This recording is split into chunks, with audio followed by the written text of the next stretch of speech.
batunya itu berlubang gitu, semacam combong begitu bang, batu combong. Dan setelah saya pakai batu cincin itu selama 1 bulan bang, toko nggak ada perubahan, tetap sepi bang, pembelinya nggak ada. Saya diyakinkan sama si tukang batu akik bahwa batu itu benar-benar palsu, jadi nggak ada khasiatnya bang. Sales tersebut bilang sama saya, ada di daerah Wonogiri tempat kelahiran dia, tapi bukan penglarisan, melainkan pesugihan bang. Nah, yang ditawarin ke saya sama si sales itu yang tanpa tumbal bang, cuma wajib ngejalanin ritual yang jadi persyaratannya. Apa kabar sobat tutorial? Semoga kita semua dalam keadaan sehat walafiat. Pada kesempatan ini kembali kita kedatangan seorang narasumber yang akan berbagi pengalaman true story perihal ritual yang pernah dijalaninya pada beberapa tahun silam. Siapakah beliau dan ritual apakah yang pernah dijalaninya? Assalamualaikum Waalaikumsalam. Bang Yadi, Ya, gimana kabarnya nih Bang? alhamdulillah baik. Baik Bang ya. Ya, Terima kasih nih sebelumnya nih Bang, udah kembali menyempatkan waktu datang ke tutorial untuk berbagi pengalaman lagi. Setelah berbagi pengalaman perihal ritual yang kemarin, Bang Yadi ini ternyata masih punya pengalaman ritual lain ya Bang ya? iya. Saya menjalanin ritual sendiri bang. Pengalaman sendiri nih Bang. Iya, pengalaman sendiri bang. Kemarin kan pengalaman teman, cuma Bang Yadi mengantar untuk prosesnya ya. Iya. Oke, baik Bang. Bisa di-spill Bang untuk ritualnya, ritual apakah itu dan tahun berapa itu Bang menjalaninya? Pada waktu itu saya ya ada sedikit permasalahan dari usaha saya. Ya, saya menjalanin ritual itu sekitar tahun 2013 bang. Oh, 2013 Ya, ya. terkait pesugihan bang. Oh, pesugihan. Oke, baik Bang. Ditahan dulu ya ceritanya. Sebentar kita lanjutkan lagi. Seperti biasa, sebelum kita lanjut, bagi sobat yang belum subscribe, silahkan subscribe. Bagi yang menyukai video ini, silahkan tekan like. Bagi yang ingin berbagi saran atau ulasan, silahkan tuliskan di komentar. Dan bagi yang berkenan, silahkan share video ini sebanyak-banyaknya agar channel ini bisa berkembang dan bermanfaat untuk kita semua.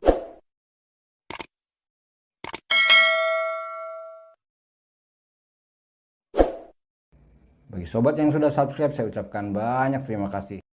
Semoga diberikan kesehatan baik jasmani maupun rohani, dimudahkan dalam segala urusan dan dimurahkan rezeki yang berkah dan melimpah.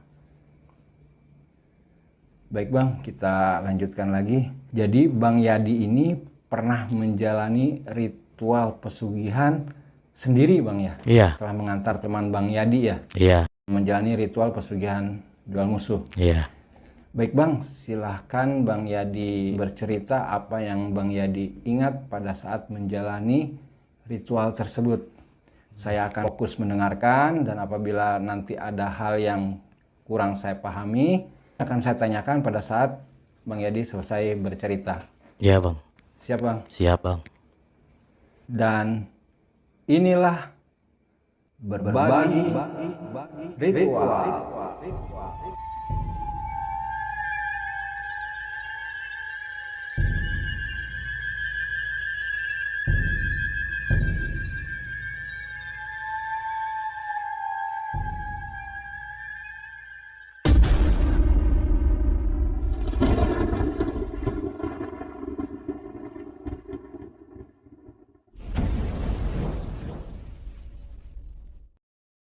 Jadi begini ceritanya bang.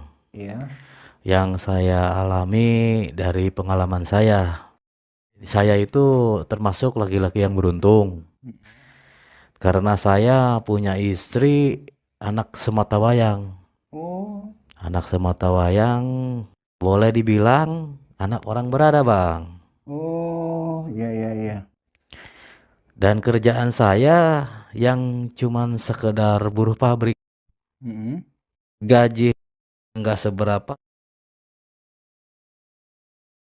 rumah juga ngontrak, tapi itu nggak masalah bagi istri dan kedua mertua saya.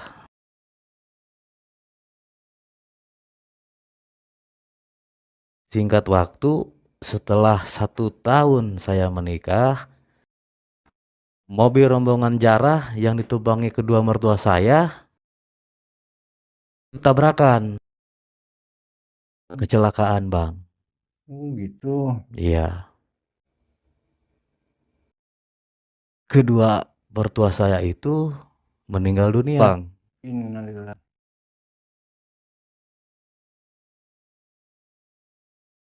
Kalau dibilang sedih, ya sedih, Bang. Kalau dibilang senang, ya senang. Sedihnya saya kehilangan kedua mertua saya yang baik hati. Senangnya ya saya dapat warisan, Bang. Oh, iya, iya, iya. Iya. Hak waris mertua saya jatuhnya ke istri saya, Bang. Yang notabene anak satu-satunya. Warisannya itu rumah sama toko, Bang. Dan Hmm. 1 unit mobil Avanza yang ditinggalkan mertua saya. Oh, gitu.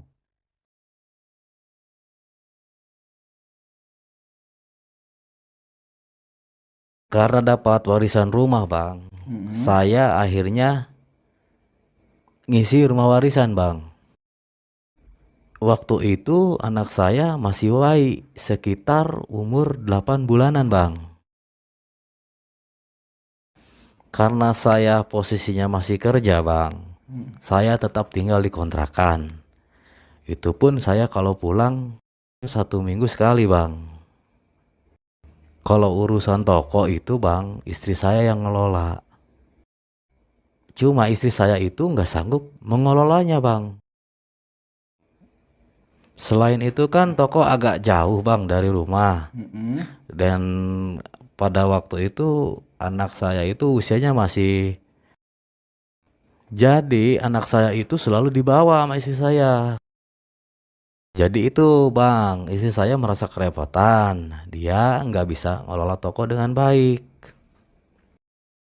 Dan akhirnya saya resign dari kerjaan saya, Bang. Untuk bisa bantu-bantu istri saya jagain toko, Bang. Tapi karena saya nggak punya basic jualan, apalagi pengalaman dagang, Bang. Begitupun istri saya, yang meskipun orang tuanya jualan, tapi dia nggak pernah ikut orang tuanya jualan. Jadi sama aja, Bang, dia itu nggak punya pengalaman, sama dengan saya. Dan setahun berjalan, Bang, toko yang dikelola saya sama istri bukannya tambah rame, malah tambah sepi, Bang. Sampai-sampai karyawan yang udah ikut lama sama mertua saya, terpaksa saya berhentikan. Karena pada waktu itu saya emang nggak sanggup untuk membayar gaji kedua karyawan saya, Bang. Dan terpaksa mobil Avanza yang warisan dari mertua saya jual buat nambahin modal usaha dagang saya dan istri saya, Bang.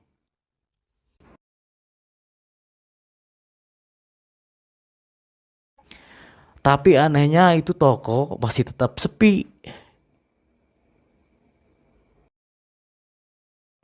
Malahan hampir bangkrut, Bang. Dan dari situlah saya punya pemikiran. Bagaimana caranya toko saya biar rame dan banyak yang beli, Bang. Jadinya saya nyari penglarisan.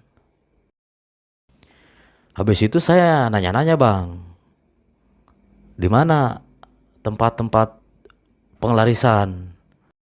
Dan ada yang ngasih tahu, Bang, di daerah Brebes katanya orang pintarnya itu. Dan keesokan harinya saya berniat untuk berangkat ke daerah Brebes, dan ternyata paranormal tersebut sudah meninggal, Bang. Dan saya nyari-nyari info lagi di mana selain di Brebes yang ada orang pintar buat penglarisan, Bang. Dan ada yang ngasih tahu adanya itu di daerah Blitar, Bang. Dan saya pun tertarik. Lalu saya berangkat untuk menemui dukun tersebut yang di Blitar itu, Bang. Setelah ketemu sama dukunnya, saya disuruh beli jimat yang bentuknya itu ya mirip batu, Bang. Batunya itu kayak berlobang gitu, semacam combong begitu, Bang. Batu combong. Si dukun, si paranormal itu bilang ini khasiatnya sebagai pengikat usaha, biar pembeli yang datang ke toko bisa jadi langganan. Lalu saya tertarik dan saya membelinya senilai 2 juta. Dan si dukun itu bilang sama saya, batu cincin itu kalau bisa dikasih ring buat bisa dipakai sama saya. Terus batu tersebut saya bikinlah pakai ring ke tukang baku akik. Tapi ada yang janggal, Bang. Si tukang batu itu bilang sama saya bahwa batu itu bukan batu combong asli, Bang. Tapi saya nggak peduli, Bang. Walaupun batu itu dikatakan sama si tukang batu akik palsu, saya pingin nyoba batu itu apakah benar ada khasiatnya, Bang. Dan setelah saya pakai batu cincin itu selama 1 bulan, Bang, toko nggak ada perubahan, tetap sepi, Bang, pembelinya nggak ada. Dan saya temuin lagi si tukang batu akik. Ternyata benar, batu itu bukan batu asli, ternyata palsu. Oh. Jadi nggak ada khasiatnya, Bang. Hmm. Itu pun saya tadinya nggak percaya Hmm. bahwa batu akik itu palsu. Lalu saya diyakinkan sama si tukang batu akik bahwa batu itu benar-benar palsu. Nah, jadi saya kena tipu, Bang. Yang anehnya saya itu nggak kapok, Bang. Tetap saya mau nyari lagi di mana yang ada tempat penglarisan buat meramaikan usaha dagang saya, Bang. Iya, iya, iya. Dan seminggu kemudian saya ketemu sama sales yang biasa dia ngorder ke toko saya. Sales tersebut bilang sama saya, ada di daerah Wonogiri tempat kelahiran dia. Tapi bukan penglarisan, melainkan pesugihan, Bang. Oh. Awalnya sih saya nggak mau, Bang. Karena saya keinget pada waktu itu saya punya kawan yang numbalin temannya sendiri, Bang, yang ngejalanin pesugihan jual musuh. Tapi, Bang, kata si sales ini, pesugihan ini katanya sih alirannya aliran putih. Jadi tanpa tumbal. Makanya saya tertarik. Nama pesugihannya itu Kandang Gubrah. Kata si sales itu, pesugihan Kandang Gubrah itu alirannya ada 2 macam. Oh. Ada yang putih dan ada yang hitam, Bang. Nah, yang ditawarin ke saya sama si sales itu pesugihan yang aliran putih. yang tanpa tumbal bang. Oh iya. Cuma wajib ngejalanin ritual yang jadi persyaratannya.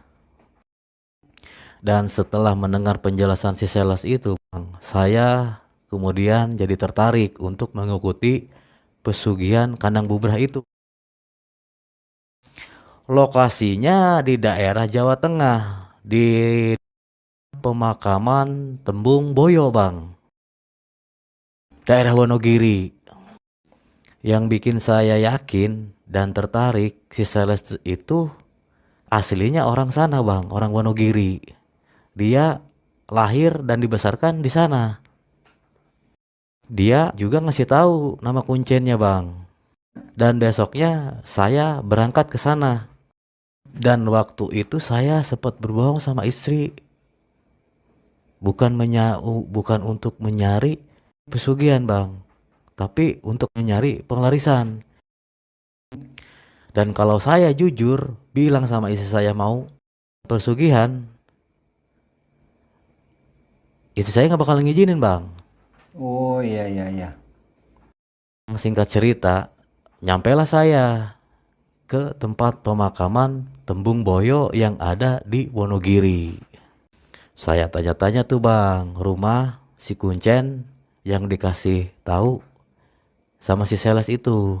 Diarahin tuh ke rumah yang gak jauh dari pemakaman. Setelah ketemu Kuncennya, saya memperkenalkan diri. Saya bilang tuh tujuan saya bang. Si Kuncennya nanya rumah sama usaha saya. Karena katanya syaratnya itu harus punya usaha. Dan usahanya harus sudah berjalan. Bukan usaha yang baru dimulai. Terus rumahnya harus milik sendiri bang. Gak boleh ngontrak, apalagi numpang. Setelah dianggap memenuhi syarat, saya disuruh nyiapin sesajen. Dan sesajennya itu macam-macam. Kembang 7 rupa, menyan, dupa, ambengan, panggang ayam, candu, rokok kretek, minyak serimpi, sama kapas bang. Dan total biayanya 700 ribuan bang. Dikarenakan saya nggak mau ribet bang, saya terima jadi aja lah. Saya kasih uang si juru kunci 700 ribu. Sambil nunggu sesajennya siap, saya menumpang istirahat di rumah si kuncennya itu bang. Setelah sesajennya disiapin bang, sekitar jam 10 malam kita berangkat ke tempat pemakaman bang. Pemakaman Tembung Boyo itu. Kalau saya perhatiin, pemakamannya itu kayak TPU bang, bukan makam keramat begitu. Soalnya saya perhatikan di situ masih ada makam-makam yang bisa dikatakan masih baru-baru bang. Nah, di tengah pemakaman ada pohon beringin bang. Dan disitulah kita ritualnya bang. Kata juru kuncinya bang, pohon beringin ini makamnya Ki Ageng Imam Purboyo. Semua sesajennya ditaruh bang. Dan kita duduk sila bang. Lalu kemenyan dan dupanya dibakar. Dan si kuncennya itu baca doa atau mantra bang. Selang 1 jam bang, kita udahan tuh ritualnya bang. Dan kita pulang lagi ke rumah kuncen tersebut bang. Setelah itu saya disuruh nunggu 7 hari bang. Dan nanti kalau ada wangsit melalui mimpi, saya itu harus datang lagi ke tempat kuncen tersebut. Besok paginya saya pulang bang. Tiap tidur saya tungguin tuh mimpi. Dari mulai malam pertama, kedua, ketiga, keempat, sampai kelima, nggak ada juga itu bang. Dan di malam ke-6 barulah saya mimpi bang. Ada kakek-kakek, rambutnya putih, jenggotnya panjang, pakai tongkat, dan dia bilang begini bang, temuin saya malam Jumat pon. Dan si kakek-kakek itu lalu menghilang bang. Terus saya bangun dan saya langsung melihat kalender bang. Malam itu ternyata malam Rabu Legi dan besoknya Kamis Pahing bang. Dan lusanya barulah malam Jumat Pon. Dan saya pun langsung berangkat lagi ke Wonogiri untuk menemui si Kuncen tersebut bang. Terus saya bilang sama si Kuncen, saya mimpi dan didatangi kakek-kakek rambut putih, jenggot panjang, dan pakai tongkat. Si Kuncen nyuruh saya untuk membeli kambing sama sesajen-sesajen lagi bang. Saya kasih si Kuncen itu 2 juta buat mempersiapkan persyaratan-persyaratan dan sesajen-sesajen itu bang. Dan setelah kambing dan sesajennya siap, kita berangkat ke pemakaman lagi. Lalu kita ritual lagi di bawah pohon. Sama kayak ritual yang kemarin. Cuma bedanya sekarang motong kambing lalu dagingnya dibagikan ke warga sekitar. Setelah selesai, si Kuncen ngasih syarat lagi kepada saya. Di rumah saya harus disediakan kamar khusus buat ritual. Dan kamarnya itu warna catnya harus hitam gelap. Dan setiap malam Jumat Pon, saya harus menyiapkan sesajen dan membakar dupa di kamar itu. Terus di tanggal 1 Suro, saya harus berangkat ke Wonogiri lagi. Ritual di pemakaman lagi. Motong kambing lagi bang. Tanggal 10 Suro, saya harus merenovasi rumah. Dan si Kuncen tersebut bilang bebas. Mau bagian apa aja itu. Tapi jangan sampai dirapiin. Harus ada bagian yang disisain bang. Misalnya pasang genteng. Genteng itu harus disisain 1, jangan dipasang. Saya juga harus ikut kerja untuk membantu tukang bang. Itu mah terserah mau ngaduk mau ngecat. Yang penting saya harus ikut kerja.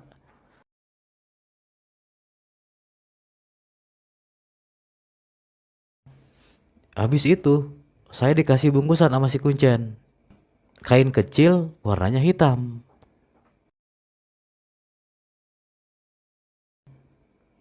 Yang harus ditaruh di laci tempat saya usaha. Udah tuh, besoknya saya pulang bang. Setelah nyampe rumah, saya nyiapin kamar. Langsung nyiapin kamar sesuai yang diarahkan si Kuncen tersebut bang. Ruangannya saya cat hitam. Dan kuncinya saya pegang biar gak ada orang yang bisa masuk. Dan bungkusan yang warna hitam itu saya taruh di laci toko. Dan itu benar terjadi bang. Seminggu kemudian toko saya menjadi rame. Setelah si bungkusan hitam itu saya taruh di laci bang. Sampai saya keteteran bang. Terus saya ngerekrut karyawan lagi. Itu saya nggak lupa setiap malam Jumat Pon saya selalu bakar dupa. Nah pas tanggal 1 Suro lalu saya pergi ke Wonogiri lagi bang. Ritual lagi tuh sama si Kuncen di bawah pohon. Potong kambing lagi. Terus saya bagi-bagiin lagi sama warga. Tanggal 10 Suronya lalu saya renovasi rumah. Saya bongkar teras bagian depan rumah. Keramiknya saya sisain 1 bang. Nggak saya pasang. Dan setelah itu toko saya makin rame bang. Dari mulai buka sampai tutup, pelanggan itu nggak berhenti-berhenti bang. Makan aja bang, saya sambil ngelainin pelanggan. Itu tiap hari seperti itu bang. Dan alhamdulillah bang, saya kebeli mobil lagi. Hitung-hitung, saya gantiin mobil warisan peninggalan mertua saya bang. Oh, yang waktu itu dijual. Iya bang. Karena 2 karyawan saya masih keteteran, saya rekrut lagi tuh bang karyawan. 2 orang lagi bang. Setelah saya nambah karyawan, barulah saya bisa santai itu. Saya udah nggak ikut ngelayanin lagi bang. Paling saya cuma mantau-mantau doang bang. Mungkin karena santai itulah bang, saya jadi males-malesan ke toko bang. Malahan saya jadi senang jalan-jalan bang sama anak istri. Dan kalau pulang itu bang, saya suka larut malam. Karena saya kecapean, saya suka langsung tidur. Nah, disitulah saya lupa dengan syarat-syarat yang sudah dikasih sama si Kunjan tersebut. Yang bakar lupa itu bang. Terus pas tanggal 1 Suro, saya juga jadi lupa. Saya malah ngajak anak istri liburan ke puncak. Dan besoknya saya baru inget bang. Itu pun setelah saya posisinya ada di villa. Ngejar waktu untuk ke Wonogiri nggak mungkin bang. Ya udahlah, pikiran saya ya kita lanjutin aja lah liburannya. Seminggu kemudian saya pulang malam-malam waktu itu. Saya kan bawa mobil bang. Istri saya duduk di depan sambil pangku anak saya. Tiba-tiba ada sosok makhluk di tengah jalan bang. Kepalanya bertanduk, giginya bertaring, perutnya buncit, dan dia berdiri di tengah jalan bang. Saya kaget tuh bang. Lalu saya refleks banting setir ke kiri. Akhirnya saya nabrak pohon bang. Dan yang anehnya bang, airbag mobil itu nggak berfungsi. Saya ngeliat anak istri saya nggak bisa bergerak, terjepit dashboard mobil bang. Dan tiba-tiba si makhluk itu ada di depan mobil di samping pohon yang saya tabrak bang. Habis itu saya nggak sadarkan diri. Pas saya sadar-sadar, posisi saya sudah di rumah sakit. Dan terkejutnya saya bang, anak istri saya nggak tertolong. Dan yang parahnya lagi bang, karyawan saya ngasih kabar toko saya kebakaran. Dan 1 jam kemudian pembantu saya ngasih kabar juga bang. Dinding rumah saya retak-retak kayak habis gempa bang. Itu rasanya kayak kiamat waktu itu bang. Semua yang saya punya itu habis. Dan disitulah saya baru ingat pesan si juru kunci. Kalau saya lalai nggak ngejalanin kewajiban, saya akan mendapat malapetaka. Dan setelah semuanya habis, ya jadi seperti inilah keadaan saya. Itulah bang pengalaman hidup yang paling pahit saya alami bang. Jadi pada akhirnya terjadi malapetaka ya di hidup Iya kamu. bang. Jadi oke bang, ini benar-benar takjub saya dengarnya bang. Iya bang. Jadi Bang Yadi ini pada awalnya mengantar teman melakukan pesugihan, pada akhirnya Bang Yadi sendiri melakukannya sendiri bang ya. Betul bang. Kalau saya memahami cerita dari pengalaman Bang Yadi ini, pada awalnya Bang Yadi ini nyari penglarisan bang ya. Iya, saya dari awal itu rencananya nyari penglarisan bang. Terus ditawarin sales pesugihan. Iya. Bang Yadi nolak karena ingat peristiwa teman. Iya bang. Tapi karena dibilangnya nggak ada tumbal, aliran putih, Bang Yadi tertarik tuh. Iya, saya jadi tertarik. Sampai pada akhirnya Bang Yadi lalai dan Malapetaka yang saya dapetin bang. oh iya. Boleh dibilang ini pengalaman paling ekstrim lah yang saya dengar bang. Iya bang. Terima kasih banyak. Ya mudah-mudahan kedepannya Bang Yadi bisa hidup lebih baik lagi bang ya. Mohon maaf saat ini Bang Yadi udah berkeluarga lagi atau bagaimana? Alhamdulillah bang. Alhamdulillah ya. Iya Dan bang. mudah-mudahan dengan keluarga Bang Yadi sekarang terhindar dari segala macam malapetaka ya bang ya. Iya bang. Amin. Jadi seperti itulah pengalaman yang pernah Bang Yadi jalani pada tahun 2013 bang ya. Iya, 2013. Pada intinya kami di sini hanya berbagi pengalaman, bukan bertujuan untuk mengajari, memberikan contoh, apalagi memfasilitasi dan lain-lain hal yang tidak kami harapkan. Semoga dari pengalaman Bang Yadi ini ada hikmah baik yang bisa kita ambil dan kita buang jauh hal buruknya. Mengakhiri video kali ini, saya dan Bang Yadi izin pamit. Akhirul kalam. Wassalamualaikum warahmatullahi wabarakatuh. Waalaikumsalam warahmatullahi wabarakatuh.